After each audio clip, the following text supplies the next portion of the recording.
Bienvenidos, hoy nos vamos a meter de lleno en una década fascinante y la verdad llena de contrastes para nuestro fútbol, los años 30. Pensemos un poco en el momento. México venía de la experiencia del primer mundial, Uruguay 1930. Aprendizajes, sí, pero también, muchos problemas internos. Era un momento de buscar nuevos rumbos, nuevos ídolos. Y justo ahí, en esa década, es donde empiezan a forjarse las primeras leyendas del gol en México. Vamos a ver quiénes eran estos pioneros. Hay que decir que el arranque no fue nada fácil, ¿eh? Para nada. Después del Mundial del 30 hubo como una resaca, ¿no? Se fueron figuras importantes, había desorden. Sí, incluso hubo un torneo, el de 1930-31, que ni siquiera se considera oficial hoy en día. Exacto. Entonces, era un terreno, digamos, fértil, quizás por pura necesidad, para que surgieran nuevos nombres. Y también para que algunos veteranos volvieran a escena. Totalmente. La idea hoy es justamente esa. Descubrir quiénes fueron los máximos goleadores aquí en México, entre 1931 y 1940. Quiénes eran, dónde jugaban y qué los hacía especiales en una época, complicada para el fútbol nacional. Vamos a ello. Y fíjate, la década arranca fuerte, pero con un protagonista que venía de fuera. Un talento importado que dejó huella rápido. Un equipazo. Sí, pero lo de Lores va más allá de los goles. Era su calidad técnica, su visión. Era distinto. Y hay un detalle muy interesante sobre él. ¿Ah, sí? ¿Cuál? Su posición. No era el típico delantero centro, el 9 clavado en el área. Lores jugaba de interior izquierdo. Interior izquierdo. Eso sí que llama la atención. Hoy pensamos en esa posición de otra manera, ¿no? Claro, en esa época el interior izquierdo era como, imagínate un mediocampista muy ofensivo, con libertad para moverse, para crear y con una llegada al área tremenda. Casi un segundo delantero, pero partiendo desde atrás. Entiendo. Un rol clave entonces. Clave. Y Lores lo dominaba. Tenía una técnica, una inteligencia para jugar y además definía con una facilidad increíble. Se notó enseguida porque fue campeón de goleo en la 31-32. 20 goles en 14 partidos. Nada mal, aunque compartió el título, ¿verdad? Exacto, compartido. Y fíjate con quién. Con Juan Carreño, del Atlante. Una leyenda ya consolidada del fútbol mexicano. Carreño, claro. Y aquí viene lo más curioso. Carreño también era interior izquierdo. ¿En serio? Sí, marcó los mismos 20 goles en 14 partidos. O sea, los dos máximos goleadores de esa temporada jugaban en la misma posición. Y no eran delantero centro. Vaya, eso sí que es llamativo. Dos interiores dominando el gol. ¿Qué nos dice eso? ¿Era el estilo de juego de la época o pura coincidencia de talento? Podría ser una mezcla, ¿no? Quizás las tácticas favorecían esa llegada desde atrás de jugadores hábiles. O simplemente tuvimos la suerte de ver a dos cracks en esa posición al mismo tiempo. Lo que sí es que marcó el inicio de la década de una forma muy particular. Y Lores siguió, ¿no? Sí. En la temporada siguiente, la 32-33, que fue un torneo más corto de 8 partidos, volvió a ser campeón goleador. Ahí sí, en solitario. Metió 8 goles. Se consolidó, digamos, como el primer gran referente extranjero del gol en esa etapa. Impresionante lo de Lores. Pero mientras él brillaba, supongo que el talento mexicano también empezaba a asomarse. Claro que sí. Para la temporada 33-34, el campeón de goleo es mexicano, José Pacheco, del Asturias. Pacheco. Sí, se hablaban maravillas de él. Un extremo con una habilidad, descomunal, decían. Hizo 12 goles en 10 partidos. Muy buenos números. Recuerdo haber leído algo sobre Pacheco. Un talento natural con un futuro enorme por delante. Pero su historia tiene un giro, ¿no? Algo que quizá refleja bien cómo era ese México de los 30. Así es. Y es un caso que da para pensar, ¿eh? Justo cuando parecía que iba para estrella, cuando todos lo veían como la gran promesa, Pacheco decide colgar las botas. Así nomás. Así nomás, para dedicarse de lleno a sus estudios, a la universidad. Dejar el fútbol en pleno ascenso, por una carrera. Hoy no sonaría raro quizá, pero ¿era tan extraño entonces? ¿Qué nos dice eso del futbolista de la época? Creo que lo refleja perfecto. El fútbol era popular, sí, pero todavía no se veía como una profesión, digamos, seria, estable. La figura del profesional como la entendemos hoy apenas nacía. Para muchos jóvenes como Pacheco, elegir entre el balón y la seguridad de un título universitario era una decisión real, y él eligió los estudios. Le fue bien, ¿eh? Fue un profesionista exitoso. Claro. Pero esa elección nos habla de prioridades, de cómo se veía el deporte en esa sociedad. Aún no daba las garantías de otras profesiones.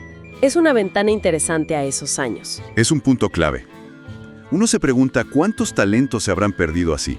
Bueno, mientras Pacheco tomaba otro rumbo, un veterano demostraba que todavía le quedaba cuerda. Sin duda, hablas de Hilario Moco López, un nombre importantísimo. El Moco. Campeón de goleo en la 34-35 con el Necaxa. 17 goles en 14 partidos. Una barbaridad. Un jugador con historia ya para ese entonces, ¿no? Estuvo en el Mundial del 30, en esa primera aventura, y también en la eliminatoria para Italia 34. Su llegada al Necaxa fue como un segundo aire. Totalmente. Fue como un renacer para él en ese Necaxa lleno de figuras. Encontró el lugar perfecto para su olfato goleador, para su experiencia. Y ojo, formó una dupla tremenda justamente con Julio Lores. ¡Ah, claro! Imagínate eso.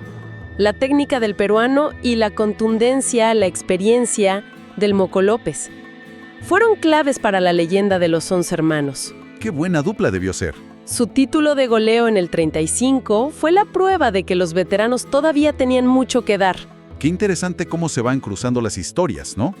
Lores el extranjero estrella, Pacheco la promesa local que elige otro camino, López el veterano que resurge. Llegamos a la mitad de la década. El panorama sigue cambiando. Exacto. La temporada 35-36 tiene otro campeón de goleo, Manuel Alonso, del Real Club España. ¿Del España? Sí, un talento de la casa, de la cantera españolista. Metió 7 goles en un torneo corto, 8 partidos. Se consolidó como un referente en ataque.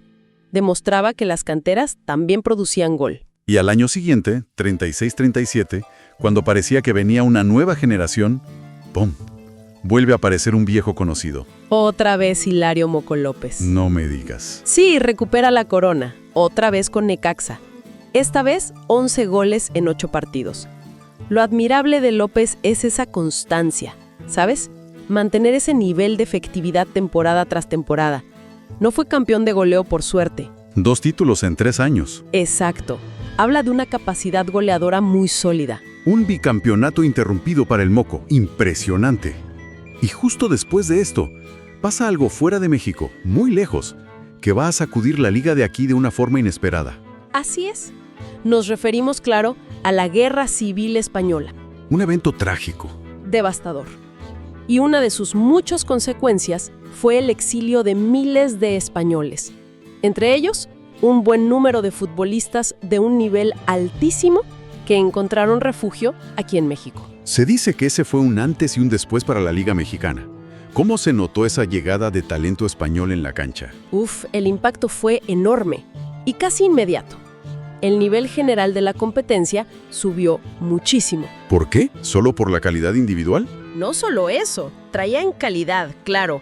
Muchos eran figuras allá, pero también traían otra mentalidad, quizá un profesionalismo más arraigado en algunos aspectos, otras ideas tácticas, enriquecieron el juego. Y la lucha por el gol, se puso todavía más interesante. Y me imagino que eso se vio en las tablas de goleo enseguida. Al instante.